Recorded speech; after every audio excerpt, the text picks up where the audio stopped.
أعوذ بالله من الشيطان الرجيم. بسم الله الرحمن الرحيم. الحمد لله الذي أنزل على عبده الكتاب ولم يجعل له عوجا قيما لينذر بأسا شديدا من لدنه ويبشر المؤمنين الذين يعملون الصالحات أن لهم أجرا حسنا ماكثين فيه أبدا وينذر الذين قالوا اتخذ الله ولدا ما لهم به من علم ولا لآبائهم كبرت كلمة تخرج من أفواههم إن يقولون إلا كذبا فلعلك باقع نفسك على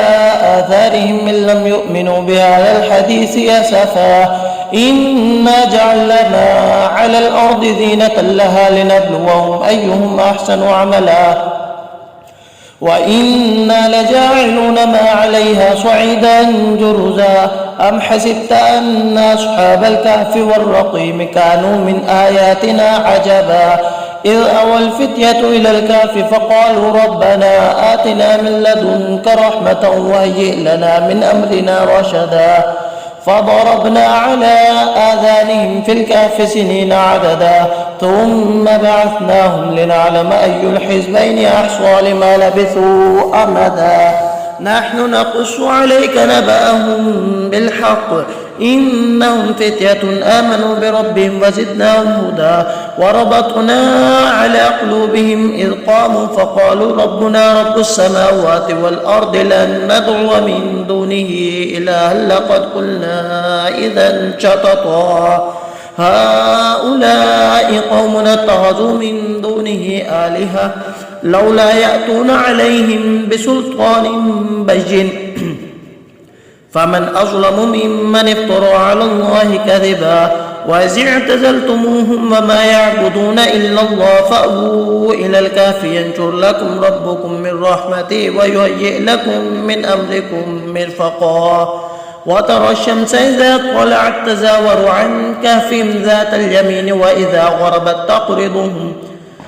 ذات الشمال وهم في فجوة منه ذلك من آيات الله من يهد الله فهو المهتد ومن يضلل فلن تجد له وليا مرشدا وتحسبهم أيقاظا وهم رقود ونقلبهم ذات اليمين وذات الشمال وكلبهم باسط ذراعيه بالوصيد لو اطلعت عليهم لوليت منهم فرارا ولملئت منهم رعبا وكذلك بعثناهم ليتساءلوا بينهم قال قائل منهم كم لبثتم قالوا لبثنا يوما أو بعض يوم قالوا ربكم أعلم بما لبثتم فابعثوا أحدكم بورقكم هذه إلى المدينة فلينظر أيها أزكى طعاما فليأتكم برزق منه وليتلطف ولا يشعرن بكم أحدا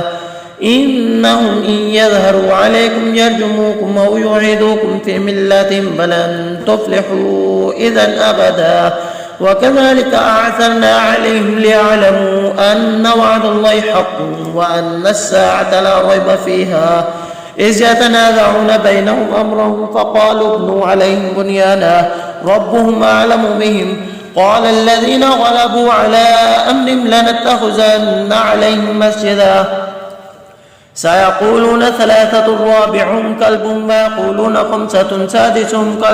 كلبهم رجما بالغيب ويقولون سبعة وثامنهم كلبهم قل ربي أعلم بعدتهم ما يعلمهم إلا قليل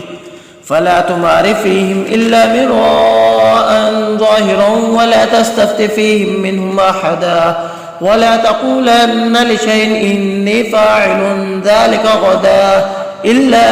أن يشاء الله واذكر ربك إذا نسيت وقل عسى أن يهديني ربي لأقرب من هذا رشدا ولبثوا في كهفهم 300 سنين وازدادوا 9 قل الله أعلم بما لبثوا له غيب السماوات والأرض أبصر به وأسمع ما لهم من دونه من ولي ولا يشرك في حكمه أحدا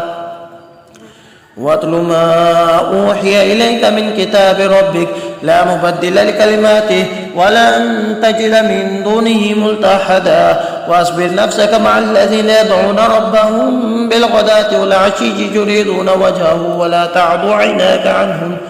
تريد زينة الحياة الدنيا ولا تطع من أغفلنا قلبه عن ذكرنا واتبع هواه وكان أمره فرطا وقل الحق من ربكم فمن شاء فليؤمن ومن شاء فليكفر إنا أعتدنا للظالمين نارا أحاط بهم سرادقها وإن يستغيثوا يغاثوا بماء كالمهل يشفي الوجوه بئس الشراب وساءت مرتفقا إن الذين آمنوا وعملوا الصالحات إنا لا نضيع أجر من أحسن عملا أولئك لهم جنات عدن تجري من تحتهم الأنهار يحلون فيها من أساور من ذهب ويلبسون ثيابا خضرا من سندس واستبرق متكئين فيها على الارائك نعم الثواب وحسنت مرتفقا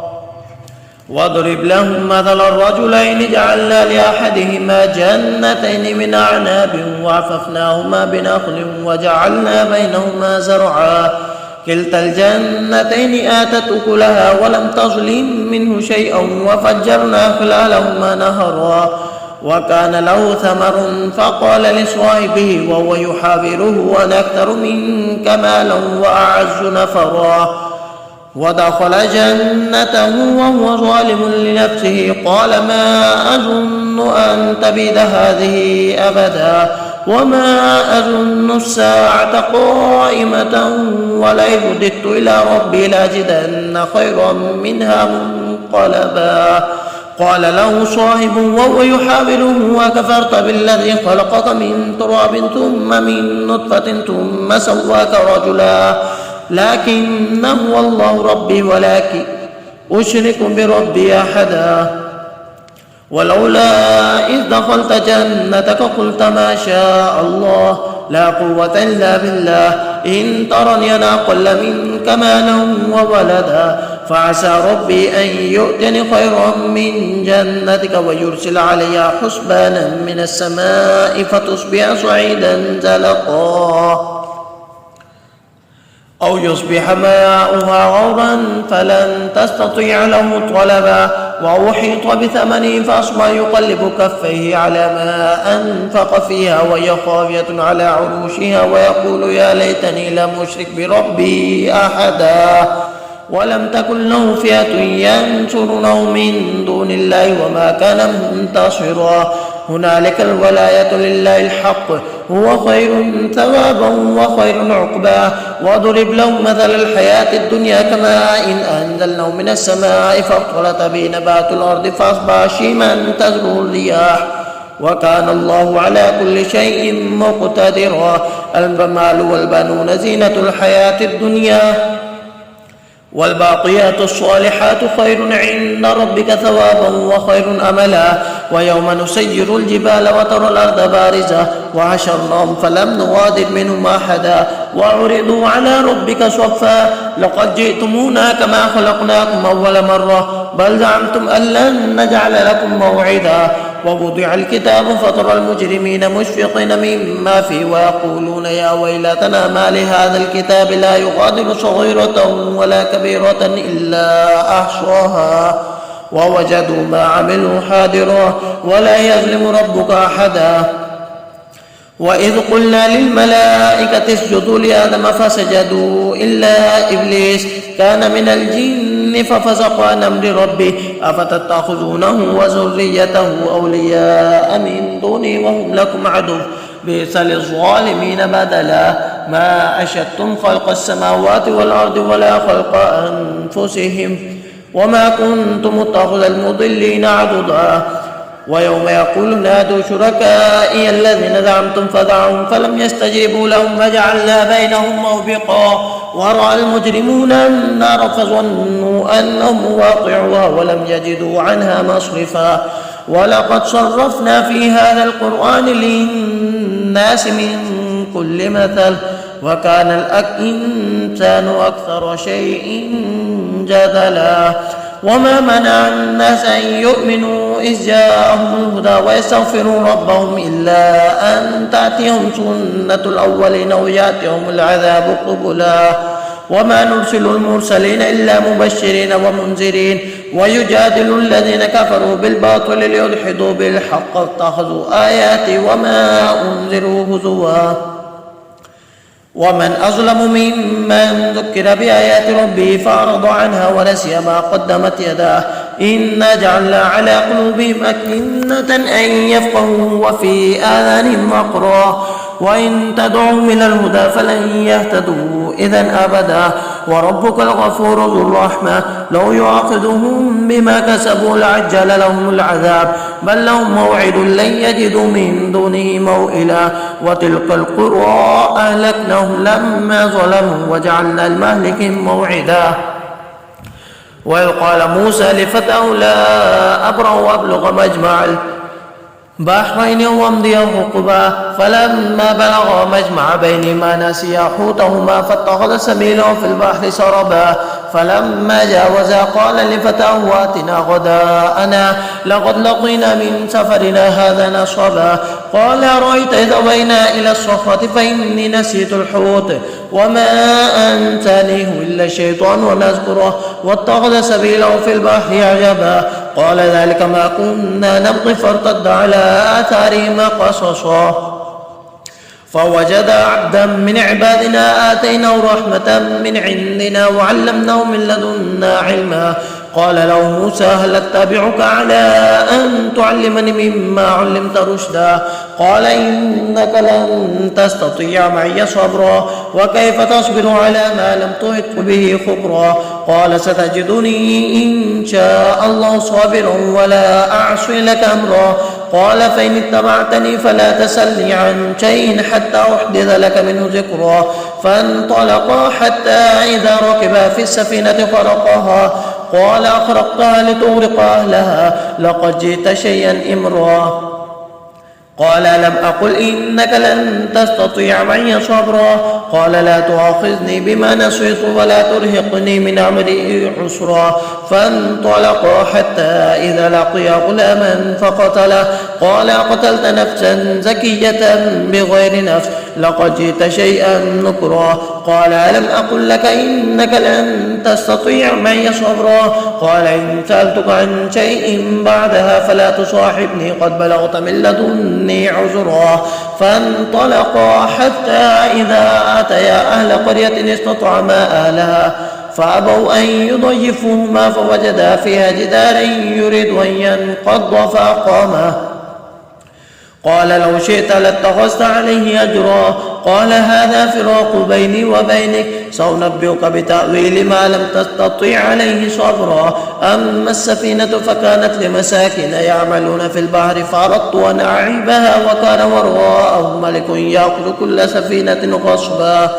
وأما الغلام فكان أبواه مؤمنين فخشينا أن يرهقهما طغيانا وكفرا فأردنا أن يبدلهما ربهما خيرا منه زكاة وأقرب رحما وأما الجدار فكان لغلامين يتيمين في المدينة وكان تحته كنز لهما وكان أبوهما صالحا فأراد ربك أن يبلغا أشدهما ويستخرجا كنزهما رحمة من ربك وما فعلته عن أمري ذلك تأويل ما لم تستطع عليه صبرا ويسألونك عن ذي القرنين قل سأتلو عليكم منه ذكرا إنا مكنا له في الأرض وآتيناه من كل شيء سببا فأتبع سببا حتى إذا بلغ مغرب الشمس وجدها تغرب في عين حمية ووجد عندها قوما قلنا يا ذا القرنين إما أن تعذب وإما أن تتخذ فيهم حسنا قال أما من ظلم فسوف نعذبه ثم يرد إلى ربه فيعذبه عذابا نكرا وأما من آمن وعمل صالحا فله جزاء الحسنى وسنقول له من أمرنا يسرا ثم أتبع سببا حتى إذا بلغ مطلع الشمس وجدها تطلع على قوم لم نجعل لهم من دونها سترا كذلك وقد أحطنا بما لديه خبرا ثم أتبع سببا حتى إذا بلغ بين السدين وجد من دونهما قوما لا يكادون يفقهون قولا قالوا يا ذا القرنين إن يأجوج ومأجوج مفسدون في الأرض فهل نجعل لك فرجا على أن تجعل بيننا وبينهم سدا قال ما مكنني في ربي خير فأعينوني بقوة نجعل بينكم وبينهم ردما آتوني زبر الحديد حتى إذا ساوى بين الصدفين قال انفخوا حتى إذا جعله نارا قال آتوني يفرغ عليه قطرا فما استطاعوا أن يظهروا وما استطاعوا له نقبا قال هذا رحمة من ربي فإذا جاء وعد ربي جعله دكا وكان وعد ربي حقا وتركنا بعضهم يومئذ يموج في بعض ونفخ في الصور فجمعناهم جمعا وعرضنا جهنم يومئذ للكافرين عرضا الذين كانت أعينهم في غطاء عن ذكري وكانوا لا يستطيعون سمعا أفحسب الذين كفروا أن يتخذوا عبادي من دوني أولياء إنا أعتدنا جهنم للكافرين نزلا قل هل ننبئكم بالأخسرين أعمالا الذين ضل سعيهم في الحياة الدنيا وهم يحسبون أنهم يحسنون صنعا أولئك الذين كفروا بآيات ربهم ولقائه فهبطت أعمالهم فلا نقيم لهم يوم القيامة وزنا ذلك جزاء جهنم بما كفروا واتخذوا آياتي ورسلي هزوا إن الذين آمنوا وعملوا الصالحات كانت لهم جنات الفردوس نزلا خالدين فيها لا يبغون عنها حولا قل لو كان البحر مدادا لكلمات ربي لنفد البحر قبل أن تنفد كلمات ربي ولو جئنا بمثله مددا قل إنما أنا بشر مثلكم يوحى إلي أنما إلهكم إله واحد فمن كان يرجو لقاء ربه فليعمل عملا صالحا ولا يشرك بعبادة ربه أحدا صدق الله العظيم.